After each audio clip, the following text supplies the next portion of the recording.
대선 나오셔야 된다 이런 사람들이 굉장히 많은 것 같습니다. 저는 후임자에 대한 불신이 좀 있습니다. 시장으로서 시작한 일을 제가 마무리하고 싶다는 욕구가 강한 편입니다. 국민 절반이 이놈의 세상 뒤집어졌으면 하는 마음이다. 이걸 보고 굉장히 많은 사람들이 좀 충격적이다. 이런 좀 반응들이 있습니다. 많은 분들이 대선 끝나고 나서 놀랐다고 그러더라고요. 이재명 후보가 범죄 혐의가 농후한데 어떻게 간발의 차이로 승부가 날 수 있느냐에 대해서 이해가 안 간다는 분들이 많아서 그런 설명을 시작을 했던 거예요. 세상에 대해서 증오에 가까운 문제의식을 갖고 있는 사람들의 경우에는 해결사 같은 리더십을 바란다 하는 뜻에서 그런 설명을 드렸던 건데, 이승만 대통령이 6.25 때 나라를 지켜내셨는데 그 바탕에는 내 땅을 가진 민중이 있었다.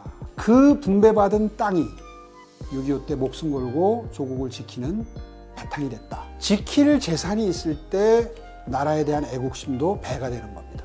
그런 의미에서 약자를 보듬어서 약자들도 함께 미래를 만들어가지 않으면, 이 통합된 힘이 아니면 밝은 미래를 기약하는 것이 어려워진다 하는 취지의 말씀을 드리고 싶었던 겁니다. 보수 정치인으로서 특히 약자 동행이라든가 이런 것들을 굉장히 강조하시는 그런 정치관을 갖게 되신 배경은 어떤 것이 있습니까? 자연스러운 거 아닌가요? 제가 아프리카에서도 한 6개월, 중남미에서도 한 6개월 봉사 개념으로 가 있었던 때가 있는데, 그때 뼈저리게 느낀 게 신발이 없어서 맨발로 학교를 가야 되는 수준의 상태에서는 인권이라는 건 무의미합니다. 신발 신고 옷 입고 학교 갈 수 있고 식사할 수 있어야 인권이 보장이 되는 거거든요. 좌파들이 흔히 굉장히 이상적인 인권 얘기를 하잖아요. 경제적으로 기본적인 걸 해결해 드리는 게 인간의 존엄성을 유지할 수 있도록 해드리는 거. 이게 가장 중요한 인권 보장이라고 저는 생각을 합니다. 요즘에 너무 배부른 좌파들이 많아요.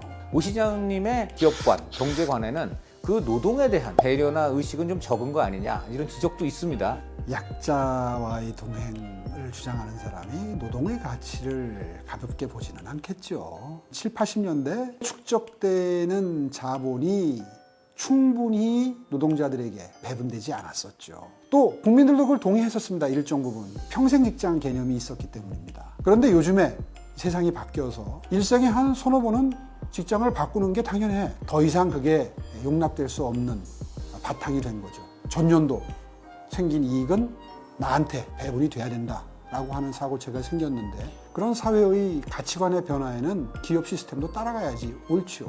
기업이 혁신을 하고 계속해서 이제 부를 창출하는데 노동은 어느 정도의 몫을 앞으로 가져가는 게 적당하다. 재투자를 위한 재원 이외에는 함께 나누어서 배분해야 되는 거 아니겠습니까? 뿌리 깊은 규제 관행 어떻게 없앨 수 있을지. 처음에 만들어질 때는 그 규제가 분명히 어떤 이유에서건 일리가 있는 규제였다. 자, 이제 이렇게 놓고 보면 제가 마치 무슨 규제를 옹호하는 사람 같아 보이지만 그런 오해는 안 해주셨으면 좋겠고요. 세상의 흐름을 읽는 데에 늘공들은 한계가 있어요. 하던 대로 하면 되니까. 근데 표를 받고 리더의 위치에 오르는 어공 대표들, 이분들은 민심에 민감해요. 명동에다가 표지판을 일정 간격으로 세워가지고 안전을 도모하겠다 하는 변화를 시도했는데, 이게 오히려 교통을 아주 그냥 엄청나게 막는 결과로 드러나서 비판을 받는 일이 있었습니다. 이럴 때 공무원들은요 고집스러워요. 회의를 해보면 날 설득하려고 듭니다. 시장님 그거는요 계속 해야 됩니다. 욕을 먹더라도 계속해야 안전이 보장됩니다. 근데 우리 같은 사람들은 현실을 더 중요시하기 때문에 아무리 의도가 좋아도 계속 지속 가능하지 않다. 원상 회복하고 다시 계획을 짜라. 이게 이제 어공과 늘공의 사고방식의 차이일 수 있는 겁니다. 일반 국민들이 생각하는 규제의 감을 바로바로 공무원들을 리드해서 없앨 것은 없애고 하는 역할을 바로 그분들이 해줘야 된다.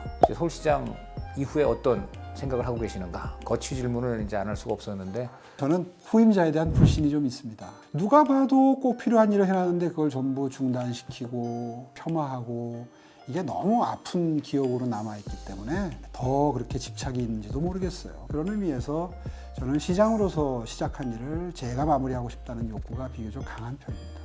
작년에 정말 어려운 한 해를 보내셨는데요. 올해는 청룡의 기운을 받아서 우리 모두 심기일전하고 원하는 바는 다 이루는 그런 복받는 한 해 되셨으면 좋겠습니다. 새해 복 많이 받으십시오.